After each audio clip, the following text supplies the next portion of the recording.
Hi, everyone, and welcome back to the podcast, my first season.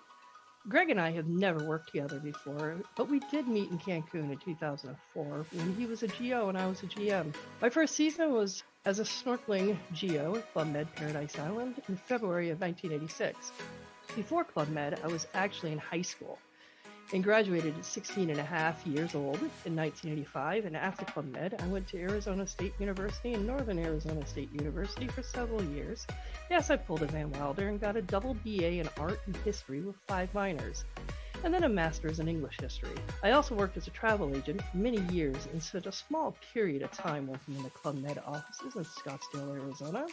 Fun fact, when I was at Paradise Island in 1986, the GO team had dealt with a huge flood after a major tropical storm while the village was overbooked, mind you, and we even had fish swimming in the theater pit. My name is Dee, and this is my first season. Dizzy D from Arizona. How are you? Oh, I'm doing okay. Okay, good. Yeah. So I see that intro traumatized you. You keep calling the school where you went to Northern Arizona State University instead of Northern Arizona University. Well, because there's 3 universities. Well, here, I know, but you should know where you went for a billion years. I Because of know, Van but Wilder, we just call it. Yes, but yikes. we also call it NAU. Mind so you wrote that part, so I don't know why you keep I flipping know up on your own line. But this is not what okay. You also have the Arizona State University. Okay. All right, Dee, we're getting away here. The people don't want to hear us bickering and arguing like we normally do when we're playing Fortnite. So you are here to talk about your first season, and it's kind of interesting because if you listen to Dee in her intro, she said she graduated high school at 16 and a half and then went to Club Med. All right, so we know you're from Arizona. Whereabouts in Arizona were you living when you were going to high school? When I was in high school, I lived in Massachusetts. Oh, wait a minute now. Hold the phone. That's right. So you graduated high school where in Massachusetts? I graduated in a small town called Manchester. Manchester by the sea? Yeah. Just like the movie? Just like the movie. And it was filmed in my hometown, so. Okay. Now, how does one get from Manchester to Arizona? Well, you have a mother who decides she wants to move to Arizona, so you fly from Paradise Island back to Boston, hop in a car with her, and take 2 weeks to go across the country. Well, you're going too fast now because you mentioned a Club Med in there. So are you saying in between Boston and Arizona, there was a Club Med? There was a Club Med. It was Paradise Island. Now, hold up now. So how does it happen that you were speaking something of a graduation gift? So when you graduated high school in Boston, were you given a trip to Club Med as a graduation gift? Graduation. So this is true. Now, did you get to pick the resort you went to, or did your mom? No, my mom picked, and the travel agent at the time, because it's a thing travel agents do, they try to get you excited to go to new locations. And it was Club Med with St. Lucia the first week it was open. I am guessing in 86 when you went, was it 86 or 87 you went to the Club Med? Do you remember? Well, it was one of the. I think it was December of 85. Okay. Now, I heard it was a singles resort back then. Was that true? St. Lucia? Yes. No, most of the clubs were just open resorts. There were no single clubs. To my memory, I do not remember one. Oh, no, there were, trust me, Martinique in the 80s was singles. Trust me on that one. Okay, I've seen the photos, but at one point, St. Lucia was singles and not families because I spoke to a GO that worked there. Yeah, I believe it did become a singles resort because when I went there were other kids there. Okay. All right. So you had fun. You liked the concept. Everything was good. Yeah, I did. I really, I had a great time other than sadly St. Lucia, when it opened, they didn't get all their supplies. So there was a lot of supplies missing, but how long were you there after it opened? We literally got there the first week it was open. Are you serious? I am serious. It was their first open week. Now, was there a deal on this club? Is that why your mom sent you there? No, there was no deal. She came with me. Oh, okay. Interesting that she came with you and then left you in Club Med, but we're going to get to that. Okay. Yeah. If you knew my mom, yes, but he's kind of, but yeah, no, we got there. It was St. Lucia. The first day it was open, and I went to go snorkeling, and they were missing half their things. I thankfully, because I wear glasses, I'd come with my own mask. I just didn't have flippers, but they had flippers. They only had, if I remember right, like 10 masks for GMs. Okay. Now how do you get from, so you go back to Boston. And what's the plan here when you get back? So what university, happened? college? No. So what happened is I went from Boston to St. Lucia for my graduation for 1 week. Because St. Lucia was such a disaster, they gave everybody who went that week, and this is back when Club Med used to give away free vacations. Like if you went on 5 trips, they'd give you a free vacation. You had little coupon books or something along those lines. Did you get to choose where they sent you, or did you just say? Second time around, we got to choose, and we decided to go to Paradise Island. You wanted to go to Paradise? Yes. And how soon after you got home did you go? February. Okay. So it was like within a month and a half. We were like, we got a free trip. Let's go. All right. So something happens in Paradise. Okay. Now, how does the chief ask you if you want to work there? What happened there? What happened at Paradise Island was the chief of snorkeling got injured there was a shipwreck that used to be, I believe, south of the island. When he went under the bridge and out, there used to be a cargo ship that was crashed there. This is 85, 86 we're talking, right? Yes, 85, 86. I do not believe it's still there. From what I've seen from photos, it's gone. He did something stupid and broke his ankle, and he could not go out and take people out on the trips anymore. He was out for the count for like 3 or 4 weeks. And I had been snorkeling every day, twice a day. I was very active in like helping him out. And he was like, hey, do you want to help out? And he went to the chief of sports and asked him, hey, I got someone, they're willing to stay. And they're like, well, you're young. And I was like, yeah, but I just graduated. And we went through this whole rigmarole, and we finally went to the chief of the village. And he said, yeah, sure. At this point, you're how old? I was 16 years old and 10 months. Okay. And I was a baby. Yeah. And what did your mom say to this? She just went, oh, okay. So did you stayed and your mom went home, basically? My mom went home. Yeah. Good heavens. Okay. I know. Now, I know. You remember, trust me. Do you remember who the chief was? I had to actually ask my friends who were there that I'm still friends with, GOs that, went through all of this. And I found out, and I can't go into the story about it, but his name was Christian. He was from North Africa, and he left. Literally, I think it was the week after I started working there. So I never really interacted with him after I started working because he left. And the chief of sports and entertainer took over the chief of the village's jobs. Now, how long did you actually spend in Paradise au pair? I left, I believe it was the first week of May. So just 2.5 months we're talking? Yeah, about 2.5 months. 2.5 months. All right. I was like one of the last people to leave. Everybody else had already left.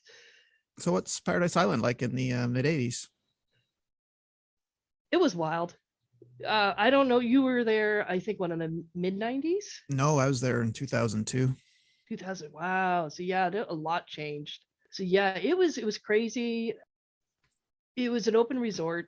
Kids were there, adults were there. Yes, raunchy stuff happened, but yeah, we're not going to get into that. Yeah, we're not getting into that. It was the 80s. It was a different time. And and it was like stuff would happen. Like we would do practical jokes on GMs out on the beach. We would have not theater stuff, but we would do mini events where you would have GOs running through the village, miming certain events that happened, and they wouldn't be fully dressed. You would have GOs out on the beach, splashing people, giving them holy rites, blessings or a baptism on the beach when they were topless bathing. Okay, I'm gonna get you off the topless raunchy stuff here, because Yeah, well, that's the end of it. It was a little bit wilder, a little bit more chaotic. Okay, so somehow you get, you at 16 you're working for Club Med, but so then how the heck the next summer, Playa Blanca, 86, you wind up in Club Med again? How does this happen? It happened because Ilya Stabellini, Danny's wife, was working at boutique that season. Danny Stabelli's wife? Thank you. I can never pronounce Danny Stabelli, I think. Yes. Where was he from? Italy. Okay. Sounds Italian. Okay. Yeah. So his wife. You just asked me a question I don't know. His wife liked you. Yeah, she loved me, and she was like, I've got an opening in the boutique at Playa Blanca. Do you want to come? And I was like, well, I got to go home. My mom's going cross country, but as soon as I get settled in Arizona, Yeah, I'll come down. Now, did it ever come up that, hey, am I going to get paid this time? Did that come up at all? Or were you, No, so you were still au pair? I had money, Okay. we had an inheritance. I wasn't hungry for money. I was enjoying working at Club Med. I was enjoying the growth that I was achieving there, learning about other cultures, learning about how to interact with people. So you must have been fluently bilingual, like in French by then, right? I'm guessing. By the time I got out of Playa Blanca, French was pretty well settled in my brain. Spanish was just starting at that point. I became fluent, fluent, fluent or fluent-ish, if you're trying to say that. I became fluent in Spanish at Sonora Bay. Because some of the GEs really just pushed. Yes, because from Playa you go to Sonora Bay. So how does one get from, again, au pair from Playa to Sonora Bay? I'm guessing Danny Stabielli's wife, Ilya. Is this true? No, actually, Kent Smith. Or Kenton Smith. He was the chief of sports there, and because Sonora Bay. Chief of sports where? Kenton Smith is a long writing thing with the seasons I did. Where did you meet him? Sonora Bay or Playa? Paradise Island. He was chief of land sports. Okay, so how do you get from Playa Blanca to Sonora Bay? What's the connection there? Kenton Smith was chief of sports at Playa. He went to Sonora. I went down to harass him because it was a quick and easy trip. Okay, so you drove down from Arizona to Guaymas? Is that what you're saying? No, I just flew. It was a cheap flight. And you were going to visit, that's all? I was just going down to visit, and because Sonora Bay was so cold, nobody had packed for it. It was so cold that the pool actually froze over at one point, and a lot of the GOs had left. Chief of the village left at one point. He just went off on vacation, never came back, and he was just like, "Hey, do you want to stay and just help out in different departments?" I wasn't snorkeling per se, because snorkeling in Sonora Bay is meh, to be honest. And I just ended up staying. For how long? 5 months? I left at the big no, it was not the beginning. It was the end of March and came back beginning of May. You're not even 18 at this point yet. I turned 18 in Bora Bora. Okay. Yes. So somehow, yes. Okay. After Sonora, we'll circle back to some of these. So somehow 5 months of Sonora, you wind up in Bora Bora. Now, how the heck do you wind up there, au pair again? Because the chief of snorkeling from Playa Blanca knew I was in Sonora and knew how bad Sonora was because he had done the previous winter season. Basically called and said, "Hey, you want to come over?" And I had the money, so I hopped in a plane and flew over to Bora Bora. Okay, so how did you have the money when they hadn't paid you? Inheritance. Inheritance. My grandmother died, and we ended up with a lot of money. Okay. Which is why doing au pair was like, yeah, no, I'll do au pair. I'll run around. Yeah, I don't care. Okay. Now, but you did finally ultimately get hired back in Sonora in the summer of '87. I believe you got a contract, and you were doing snorkeling / arts. So were you that person that was painting the like we'd go to paint these clay ashtrays? No, it was silk screening. And silk screening. Yeah, this was popular. Some of those back then. It was either you were painting pottery or silk screen. Silk screening. It was silk screening. Yes, they had my first season in Turks. They had silk screening. I remember, and there was a GO specifically in charge of silk screen GO, right? Or the arts GO. It was the arts. Yeah, you were part of the theater department, and it was just. But I also did horseback riding. I also did the picnics. I would help out on the beach if they needed it because I didn't work in the mornings, so my mornings were free. So I would just. Well, did you have arrivals or departures some mornings? It was Sonora Bay. True. We would generally get arrivals on the weekend, and that was it. We never got anything like Monday. And if you did, it was one person or maybe one family. You never got people on Monday through Friday. Okay, let's talk about a certain someone who happens to be one of my favorite people in the world, if not most favorite, is a man named Hansel Moss. All right. Oh, yes. So you had the privilege of Hansel being your chief of sports, correct? Yeah, he was the chief of sports when I was doing the arts and crafts / sports, like just help out with, doing the picnic, help out. They need help over in And this was in Northside, right? Sonora? This was in Sonora. It was. So you met Hansel Moss. He was chief of sports in Sonora that summer of 1987, correct?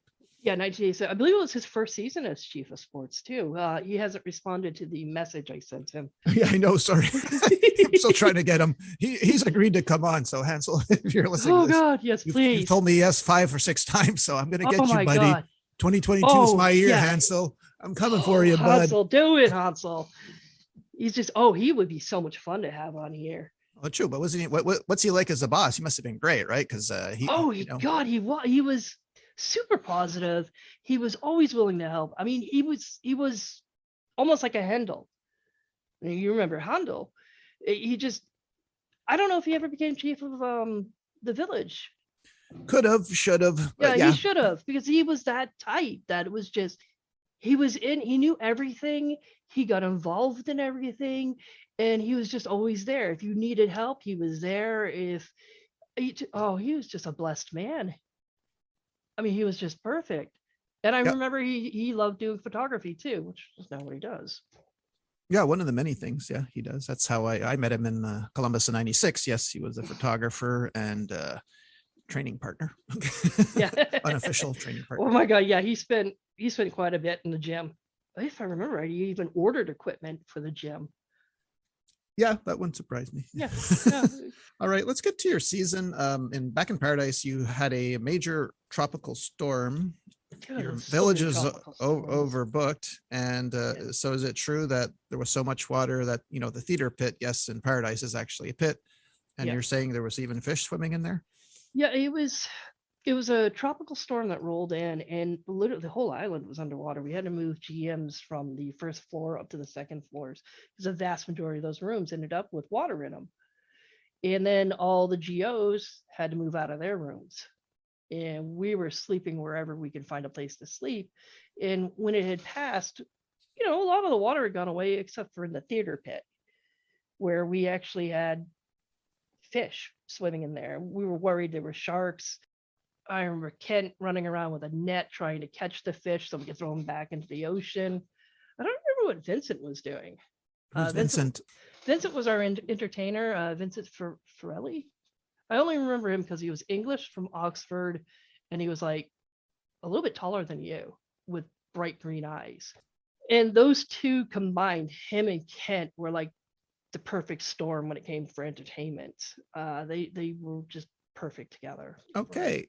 Now, how long did this tropical storm last? Like, because there's nothing worse than a rainy day or rainy week. So it was about 3 days. Oh, really? Okay. Yeah. Did anyone get a refund that week? No. Amazingly, no. As many tropical storms as I went through with the GMs back then, no one ever asked for the money back. Nobody ever complained. They just sort of rolled with it. Because we had the same thing happen in Playa Blanca where all the boats sank. Well, yeah, but I want to get to your earthquake story in Sonora Bay because Sonora Bay, that's after Playa Blanca, yeah. So thankfully, because of the internet, we figured out that in 1987 in California you had the Whittier Narrows earthquake, but you're saying that you felt the aftershocks as far away as Sonora Bay in Mexico, correct? Yeah. So what happened is, back then we didn't have the internet, we didn't have TV, we had no way of keeping in contact with the outside world. No newspapers either, huh? Newspapers would come in once a week, and they would come into not Guaymas, but the little town right next to the Club Med, which I cannot remember the name of it. San Carlos, I think was the name of it. Go on. And they would get the papers once a week, and we got the paper. We sent someone to find out because, like I said, we had basically the theater area. Some of us were sitting on the bench where you put the makeup and everything. We had our sound engineer, I think his name was Steve, came across the squawk box saying that every wire, everything upstairs was just swinging back and forth. And Annie, our person in the theater, came screaming out of the costume room saying the whole room was just swinging like crazy. And it was at night because we were preparing for the theater show, and we didn't know what happened. And it was 3 days later when we got the newspaper, we found out about the earthquake. We didn't know when the earthquake happened. We just knew there'd been an earthquake. So I have always assumed it was the aftershocks coming down the San Andreas or through one of the fault lines. Well, it was a 5.9 magnitude, that earthquake in 87. Now, you also have another funny story, I think, from Sonora, where you were, I guess, trying to hide a champagne bottle, I guess, for Christmas or New Year's, and you got chased by something pretty big, huh? It was bigger than me, put it that way. I was for snorkeling, and I know it changed sometime in the 90s. We used to, for not Olympic Day, but there used to be an Olympic Day. For awards night, we would put a champagne bottle out on Thursday, out somewhere in the lagoon, out in the water, and let all the people who liked snorkeling go out and find the champagne bottle. They'd get it, and they would win a medal.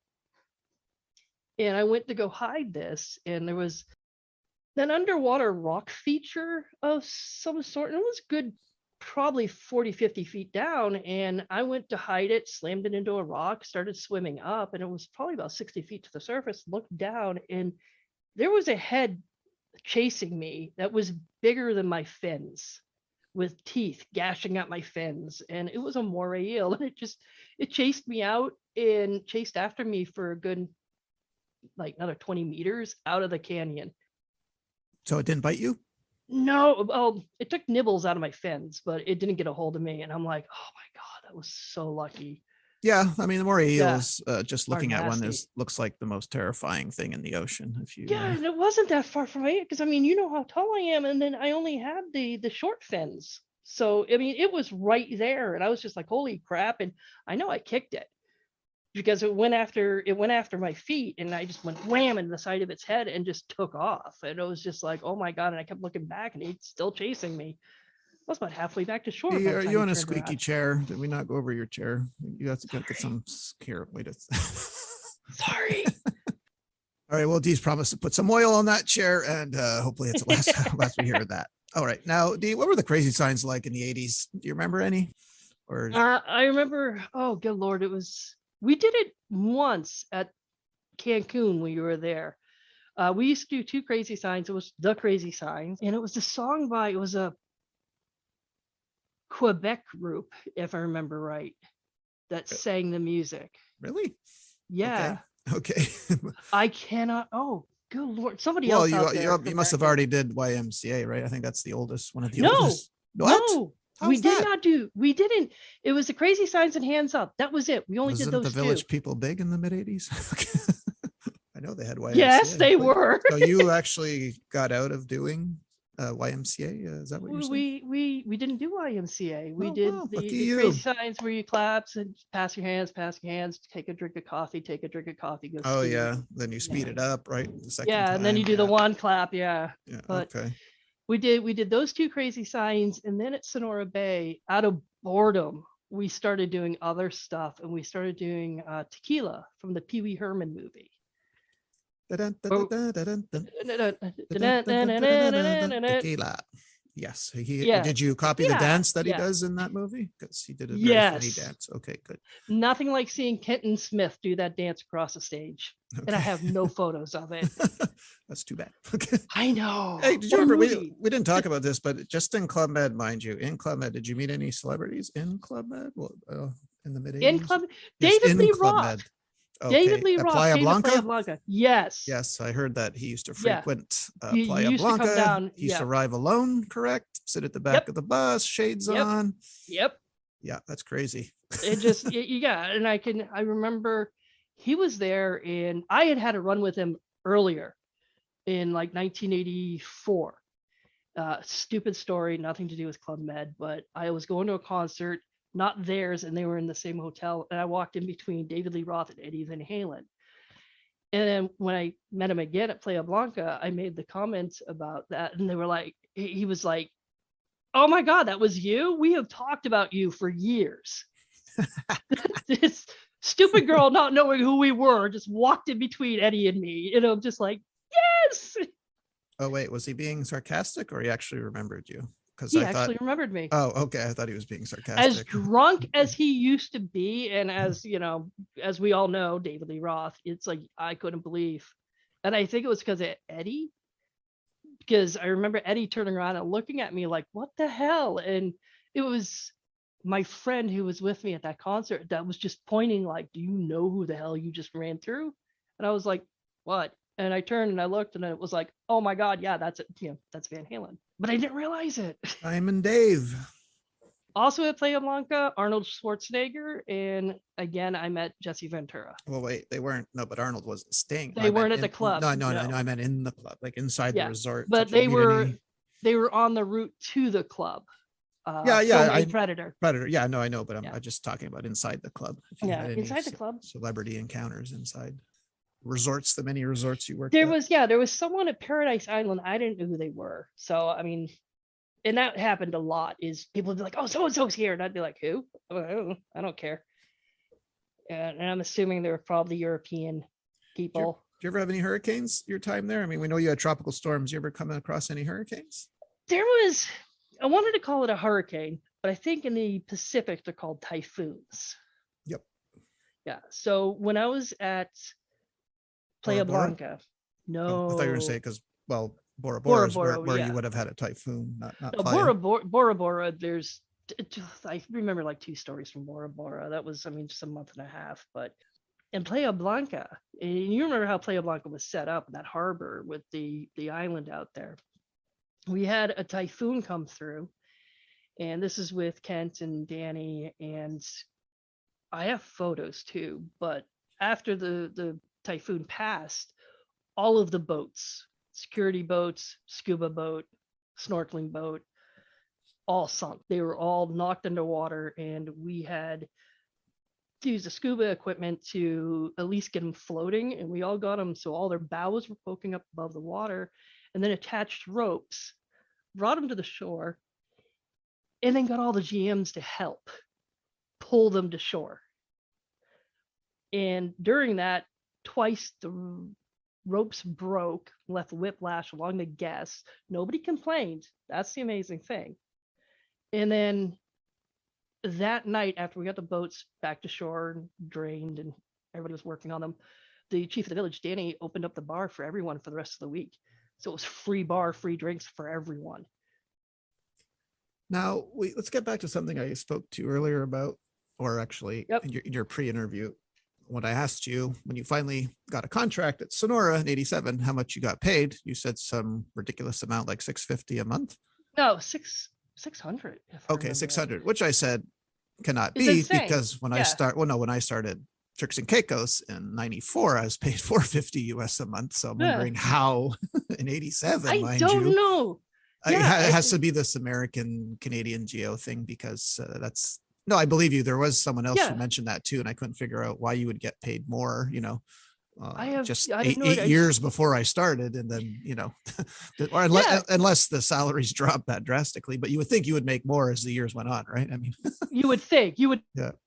I think it would go up, but it didn't, because I think the price went down. I think it went down to $500 a month. Now, were you on the blacklist, D, or were you saving that money, or were you blowing it all on drink beads and cigarettes and whatnot? Oh, the money no, I didn't. I barely spent it because I had my own money, so it just kind of banked all of it. Back to the inheritance, huh? Okay. Yeah. All right. Oh, that was literally. It was. I usually always had $1,000 in my bank. What? Yeah, hey, there's GOs that work an entire 6 months and wind up owing $1,000 back then. I know, and I didn't drink. That was the thing. I didn't drink. And what was it? Benny in Playa Blanca, he never asked me for any bar beads because I always got Coke. Who's Benny? Bartender? Benny was the chief of the bar in Playa Blanca. He stayed in the club for quite a while. He was in Cancun 2 seasons before you got there. Oh, okay. So he stuck around. And then Rick Ross. Oh, you know Rick Ross? Yeah. From where? I believe it was Sonora Bay. It was one of the seasons of Sonora Bay. Okay, so he was doing water ski then, I guess.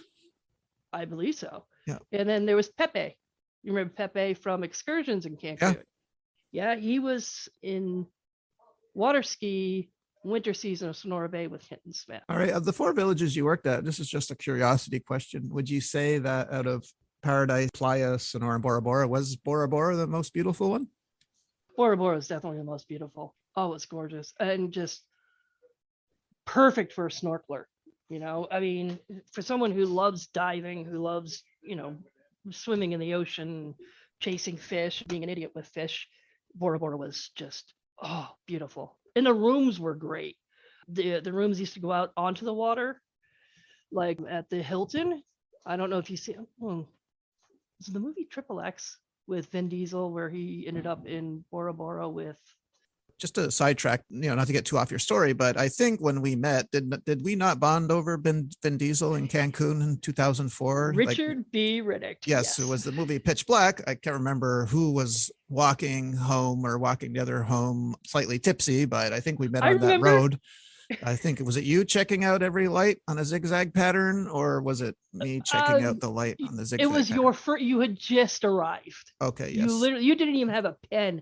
I took you for a GM, and yes, I was checking the lights to see. Well, yeah, I was. I had a rough winter. I was pale as all get out, and I've got the photos as proof. Yeah, I think we were leaving the disco, and then somehow we were walking. Subject of Vin Diesel comes up, and but okay. So we ended up chatting in front of, I think it was the Opio building, which now I don't even know what building it is. It's like the Emerald building or something.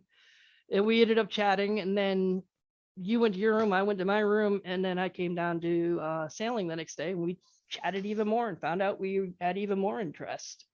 Yes. Yeah, and still do some gaming areas. Yes, we're because we bonded over, what was it, Resident Evil? Yes, Resident Evil, and now Fortnite. So Fortnite. Any listeners out there want to play with D&I and squads in Fortnite, just send me a message on yes, please, on Facebook, or send her. Okay, no problem. Yeah, definitely. No, we're not paid by Epic Games to plug no Fortnite. All right, let's get back to your season. Were you in the shows? Were you a good dancer back then? Well, after 9 years of dance lessons, I would assume. Oh God, that's a hilarious story. I don't know if I want to hear a dance story. No, just out of curiosity, what kind of dancing were you doing before Club Med? Tap? I did tap. I did chorus. I did. Did you modern dance? Modern? Okay, please say modern. I did ballet. Please say modern. I did modern. Are there any videos? Dancing. Are there any videos of you doing modern dance, please? No. And were you doing modern dance to Kajagoogoo or something? Please say yes. Okay.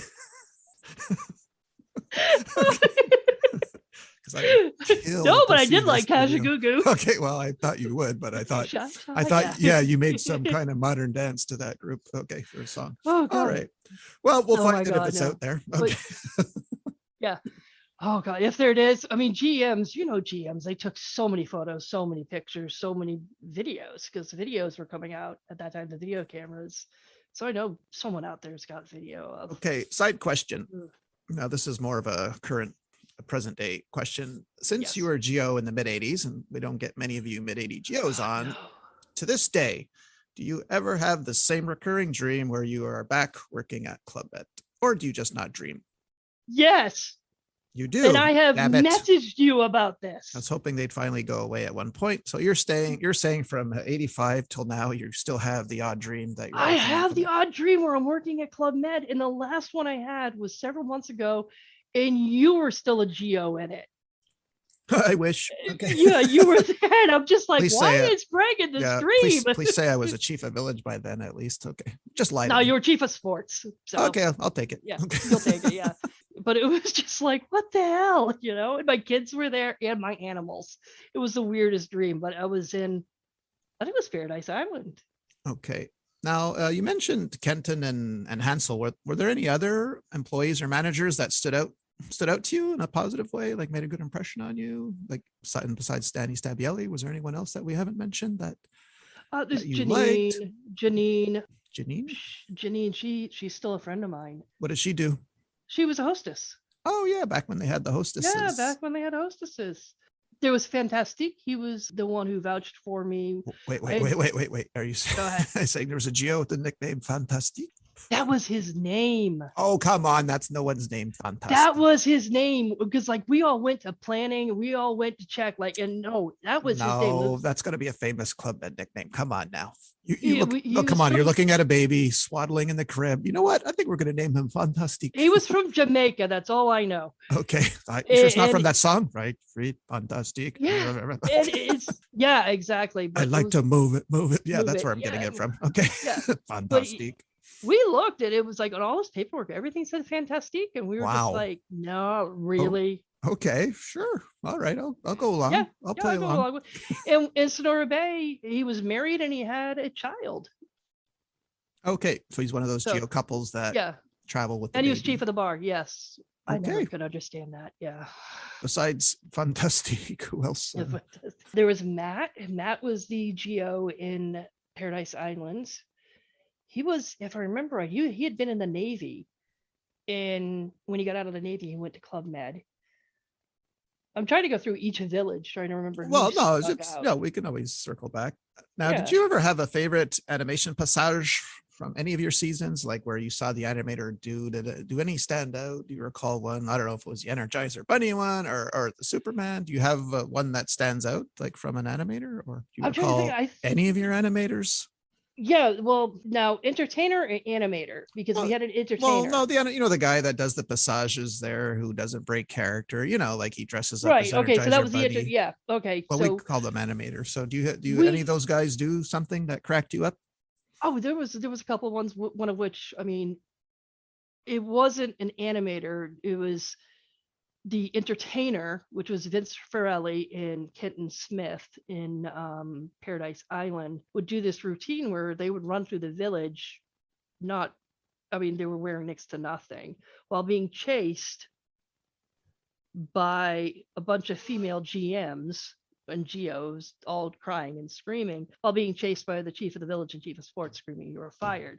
And they would run through the entire village doing that. Wait a minute, hold up. Are you saying the geos and GMs were chasing the chief of village and chief of sports? They were chasing the animator and they were chasing the chief of land sports. Why? Which was Kenton Smith, and it was a running gag during the 80s, everything. Okay. We're not going to go into this. No. I'm just trying to see the humor in it, but okay. The humor is they were not dressed. The girls were chasing them wrapped up in the blankets of the sheets. Okay. I got it. Now you got it. Yeah. Okay. Interrupted. Yes. Right. And then they had, what was the other joke they used to do? It was Vincent and Kenton. They would walk around the beach dressed as priest. I remember once I went as a nun, and they would carry a bucket of ice water and bless people with it. Okay. Right. Yeah. Well, your stories are wholly inappropriate. Okay, but it was the 80s, guys. It was a different time. Okay. 70s were worse. 70s were way worse. She's cleaned up her act. Trust me. Oh God, yeah. She's being on her best behavior. But we'll talk about these stories when I stop the recording. Okay. Oh yeah. Now, okay.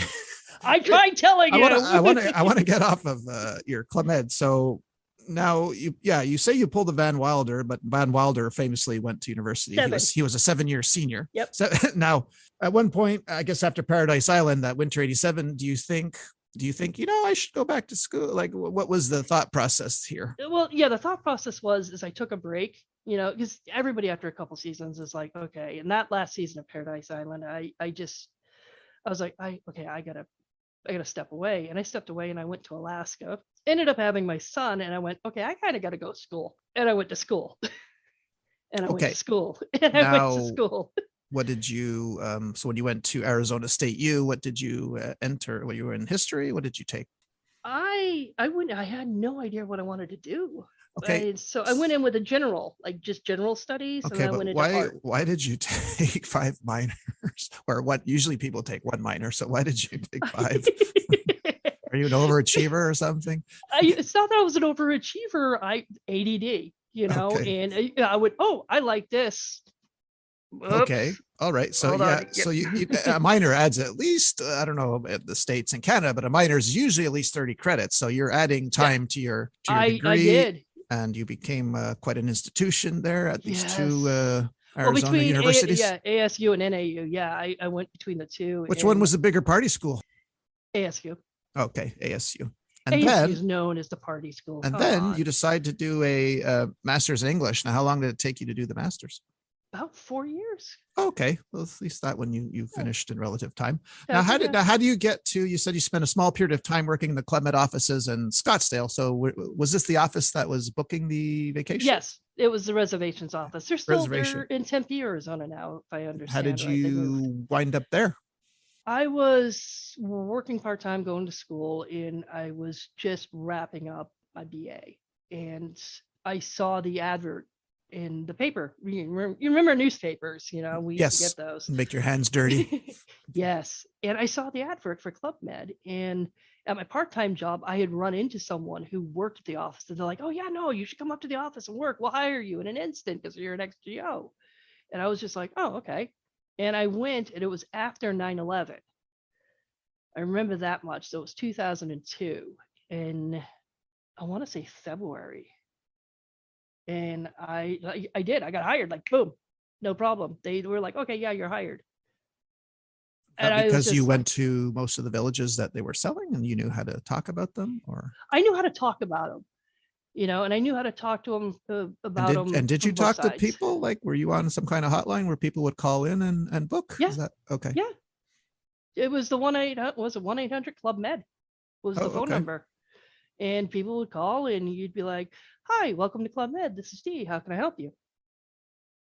And would they ask you where they should go or offer some tips? Yeah. Sometimes they'd have no idea where they wanted to go, but the vast majority of people who called the office were return customers. They already knew where they were wanting to go. And sometimes they just wanted a little information about the resorts, like if there were cribs available or, high chairs available in the dining room. I got a lot of those calls. Okay. Question. So your time in the resorts, was there ever a job that you wanted to do or didn't get a chance to do or wish you could have done? Any job in the resort in particular? Wow, I never really thought of that. I mean, if I had stayed, did you want to be a chief of boutique or did you want to be no, God, could you see me in the boutique? Hansel? Yeah, I can actually. definitely look at my old photos and ask me again. Definitely, I wouldn't put you on the mic because you kind of like to talk a little. So I don't think the pool game would ever got off the ground. No, it never would have gotten off the ground. Okay. I think if I had stayed, I think I probably would have liked to have gone for chief of sports because I did meet Andrea Livingston. Yes, she became a chief of the village. She came at the end of my Sonora Bay. And I met her for 1 week and we talked with her a couple times. And Sonora in '87. That's season. Okay, winter of '87 is. She was a big windsurfer before Club Med. Oh, geez, yeah. And Sonora Bay is, because I know you said you went to Sonora Bay, but I don't know. I went there on vacation in '95. During the summer? No, winter. Winter. So you did get the winds. Yes. The winds there are just sublime for windsurfers. I mean, people just travel because you'd have the Club Med section and then down the beach, you'd have all these windsurfers just doing it. It looked like they were doing like 80 miles an hour on the waves, just zipping along. And it was amazing. All right, I have two more questions for you. Can you handle two more? Because you've been. I think I can. Okay. Did you have any kind of so your first time that you went, St. Lucia or Paradise? Did you have any kind of culture shock or what I call Club Med culture shock? Yes. What happened? Well, I came from a very small town, very conservative town, to suddenly get thrown in this atmosphere where you have people from all over the world. I went into shock. I was just like, oh my God, there's all these people and getting stuck. Because back then when you went to dinner or lunch, they just put you wherever. So I'd end up at a table where everybody was speaking French and I didn't speak a lick of French other than, shut your mouth. Was the only words I knew. And I was like, you can't say that. And it was just like, oh, I don't know what I'm going to do, but I loved it because I was getting exposed to other cultures. And as soon as I said I didn't speak French or Spanish or Italian or whatever language these people spoke, they would switch to English and they would talk and I would, interact with them. And I loved it. Just meeting people and getting exposed to other cultures. Okay. Last question. You ready? No. All the seasons you've done, Now, do you find that one was magical in any way? Was it your first season because it was your first, or do you just not use that word, or do you like them all in different ways? Was there a favorite one I'm trying to get at? Playa Blanca. Playa Blanca. Absolutely. Why? Playa Blanca. Because it was literally when you were at Playa Blanca, you were at Playa Blanca. There was no going anywhere. So it just became like this little closed environment where everybody cared about everybody, and it just became like a close-knit family. Yeah, it was very cozy for such a small resort. They kind of packed everything into, it was built into the side of a mountain. The mountain, which if you lose water, those mountains are. Yeah, but yeah, no, you're right. There was a certain coziness to, like, I still remember happy hour was the event of the day, like, because everyone congregated at 5:00 to the bar, which was right by the pool. Which bar? Because the main bar by the pool is where they would do. When I was there in '97, that's where they would do it. But yeah, the playa is different. Yeah, I guess from all the others in that regard. Yeah, so that was we used to have like around 3:00 in the afternoon, everybody would show up at the beach bar. Like everybody, all the GOs, half the GMs would just congregate down there. You'd have the sailing GOs, you'd have land sports, you would have the tennis guys. They would all just come down at the beach bar and hang out. It was such a great village. So sad. All right. Can you handle one more question? Yeah. Of course. All right. So if anyone is listening to this who's thinking about applying to Club Med, should they? Yeah. Should they try it out? Yeah. Yeah. I even told both my kids they should go and try, except for none of them have the skills that would be needed there. But yeah, it's a chance to get away. It's a chance to explore the cultures. It's not going to be the same as when it was in my day, and it's not the same as when it was in your day, but it's still an experience to go travel the world. Out of it, if you're coming from America, it's probably going to be only the American zone. If you're from Europe, you might get a little bit more chances to go to other locations. But I'm not sure. Last question, I promise. Since you have a master's, are you finally going to get that PhD? Are we going to be able to call you Dr. Nicholson at any time in the near future?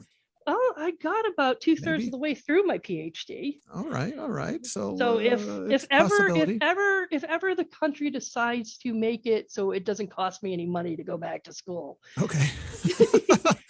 Well, all right then. $5,000 for one class. I'm like, I don't think so. No class is worth that. Take it from me. No. I'm still a part-time student at Concordia. So which I mean, you're lucky because Yeah, I get a tuition waiver for being an employee. Yeah. I still pay those darn fees. Love to have that. Yeah, true. You're always going to pay the fees. Well, everyone, this was D Nicholson, mid-'80s GO. So D, thank you so much for coming on the show and sharing your story and experience with us. We really some of them are probably new to you too. Do appreciate it. Yeah. Now you can tell me all the not appropriate ones when I hang up. Okay. Yeah. So just stay on, D. Don't go away. I want to hear one or two of those. Okay. Well, everyone, that was D Nicholson. Thanks again, D, and we'll see you all next week. Bye. Say bye, D. Bye.